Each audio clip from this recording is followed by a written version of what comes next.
अन्वी बघ ग, आपलं आवडतं गाणं लावते।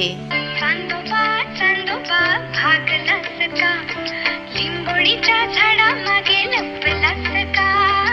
आता हळूच चालत हात डोलवत नाचूया। हो आई, मी चांदोबा सारखी हलके झोके घेते।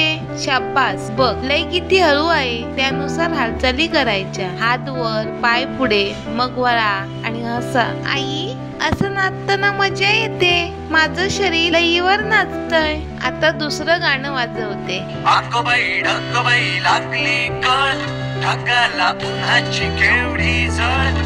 अगोबाई ढगबाई लागली कळ, ढगाला उन्हाची केवढी झळ। हे गाणं थोडं झपाट्याने आहे। आई, हे गाणं ऐकून माझे पाय आपोआप धावत आहेत, मी आता जोरात नाचते। अगदी बरोबर, बघ तू लय ओळखलीस, एक हळवी आणि एक झपाटलेली। आई, लईप्रमाणे हालचाली करायला किती मजा येते। हो ग, ते शिकवतं आपल्याला ऐकणं, समजणं आणि स्वतःला व्यक्त करणं। आई, उद्या आपण नवीन गाण्यावर नाचूया का? नक्की, तू शिकण्याची तयारी ठेवलीस तर प्रत्येक दिवस नवा उत्सव बनेल।